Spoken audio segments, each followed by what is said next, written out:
My son called me from a hospital hallway. His voice was shaking. He said, "Dad, Mom needs surgery and we're short on the deposit." I didn't ask what surgery. I didn't ask which hospital. I didn't even ask how much. I just wired the money. All of it. Within the hour. 2 weeks later, I found out there was no surgery. There was no hospital. My son made with my life savings. This is that story. And if you've ever trusted someone completely, only to find out that trust was the thing they were counting on. Stay with me, because it doesn't end where you think it does. My name doesn't matter for this story. What matters is that I spent 34 years building a small electrical contracting business from nothing, a used van, a toolbox, and a phone number. I answered myself for the first decade. My wife, Carol, and I raised 2 kids in that business's shadow. Our daughter turned out steady, careful with money, the kind of person who reads the fine print. Our son, Daniel, turned out different. Charming, restless, always one deal away from making it big. I told myself that was just youth. I told myself a lot of things. By the time Daniel was 31, he'd been through 4 jobs and 2 business ideas that folded within a year. Each time, I helped. Not because I was foolish, because I was his father, and fathers help. Carol used to say, "One day you'll help him learn to stand on his own by not catching him." I never listened. Pause. I wish I had. That spring, Carol had been dealing with some chest pain. Nothing that sent us into a panic. Her doctor had scheduled tests, mentioned a procedure might be needed. Down the road, nothing urgent. I mention this because it's the detail that made what happened next so easy to believe. It was a Tuesday, 6:47 in the evening. I remember the time because I was standing in my own driveway, keys still in my hand. My phone rang, Daniel's name on the screen. "Dad," his voice broke immediately. "Dad, it's Mom. We're at the hospital. They said it's her heart. They need to do the surgery tonight, but..." He stopped like he couldn't finish the sentence. "They're asking for a deposit before they'll book the OR. $22,000. I don't have it, Dad. I don't have it, and they need it in the next hour or they push her to next week, and the doctor said next week might be too late." I want you to understand something about that moment. I wasn't thinking like a businessman who spent 3 decades reading contracts. I was thinking like a husband who'd just heard the words "her heart" and "too late" in the same sentence. "Where are you?" I said. "Which hospital?" He named one across the state, 2.5 hours from where Carol and I actually lived. "Just wire it, Dad. Please, I'll explain everything. I just need you to wire it now." I didn't call Carol's cell phone to check. I told myself later it was because I didn't want it ringing in a pre-op room and causing a scene. The truth, I think, is simpler and harder to admit. Some part of me didn't check because checking would have meant doubting my son, and I didn't want to be a father who doubted his son. I opened my banking app in the driveway, engine still running, and I wired $22,000 to an account Daniel sent me by text, within the hour, like he asked. Here's the part that will make sense to you before it made sense to me. Carol was home the whole time. She'd been at her sister's for the evening, phone on silent because she hates being interrupted during their weekly dinner. When I called her, panicked, an hour after wiring the money, she picked up sounding completely fine, mid-laugh at something her sister had said. "Surgery?" she said.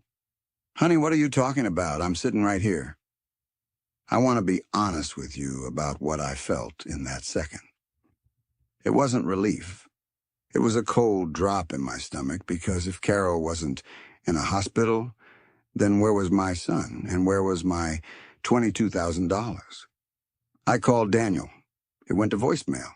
I called again. voicemail. I texted, "Your mother is fine. She's not at any hospital. Call me right now." 40 minutes later, a text came back. "Sorry, phone died. Hospital had bad signal. Everything's fine now. Surgery went well.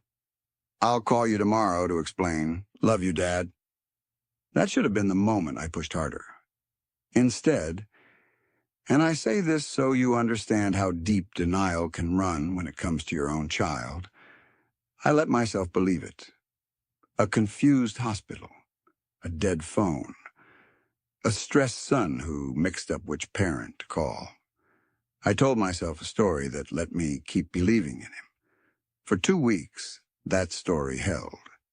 It fell apart on a Saturday morning over something as small as a Facebook notification. Carol was scrolling through photos a mutual friend had posted from a marina about 90 minutes from Daniel's apartment. And there, in the background of somebody else's photo of their own boat, was Daniel. Standing on the deck of a 26-foot cabin cruiser, grinning, one hand on the railing like he owned it, because he did. Carol didn't say anything to me at first. She just called the marina directly and asked, sweetly, innocently, whether they remembered the sale of that particular boat. The woman on the phone was happy to chat. Small towns, small marinas, everybody knows everybody's business. She confirmed the buyer's name. She confirmed the date. The date was the same Tuesday. The deposit was $22,000. I sat at my kitchen table and stared at that information for a long time before I could make my mouth form any words. $22,000. The exact number. Not an approximation. The exact figure. Down to the dollar that I had wired within the hour because I believe my wife's heart was on an operating table. There was no hospital. There was no doctor. There was no surgery.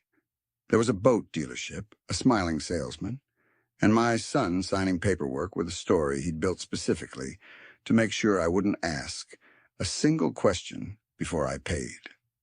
I want to say I felt rage first. I didn't. I felt something closer to grief. The particular grief of realizing the version of your child you've been protecting for 30 years was, at least in that moment, a performance aimed directly at you. I drove to his apartment that afternoon. Carol wanted to come. I asked her to wait in the car. Daniel opened the door already looking like a man who'd been rehearsing an excuse for 2 weeks and never actually needed it, because I'd never asked.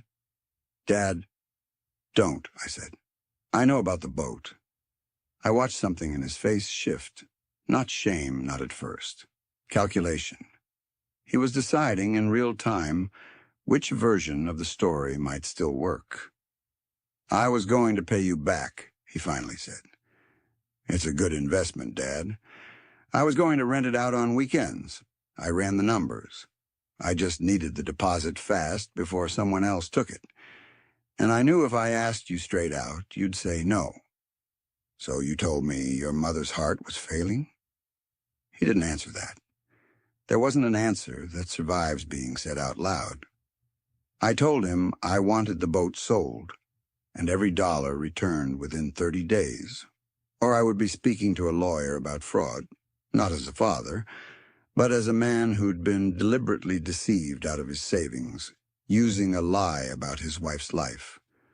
I told him I loved him, and that both things were true at once, that I loved him, and that I no longer trusted a single word that came out of his mouth in a crisis. He tried apologizing 3 more times on the walk back to my car. I didn't turn around. He sold the boat 6 weeks later, at a loss because panic selling always costs you. I got back $16,000 of the 22. The rest, he said, was already spent. I didn't ask on what. I didn't want another story. Carol and I still see him. We still love him. That part never had an off switch, and I'm not sure it's supposed to. But something changed permanently in how I answer the phone now. If Daniel calls me, sounding panicked, my very next move, every single time, no exceptions, is to call his sister, or call Carol directly, or call the hospital itself, before I touch a single dollar. I used to think that made me a suspicious father. Now I think it just makes me a father who learned, the expensive way, that love and verification aren't opposites. You can wire the money in an hour. Verification takes 5 minutes. I had 5 minutes, and I chose not to use them because I was afraid of what it would mean about my son if I did. I found out anyway. It just cost me $22,000 to learn it. If someone you love ever calls you in a panic asking for money, take the 5 minutes. Call another family member. Call the hospital's front desk yourself. A real emergency will survive you checking. It's only ever the fake ones that can't. If this story hit close to home, or if something like this has happened in your own family, tell me in the comments. I read every one. And if you want more stories like this, subscribe, because trust me, this isn't the last time someone tried to buy a boat with someone else's love.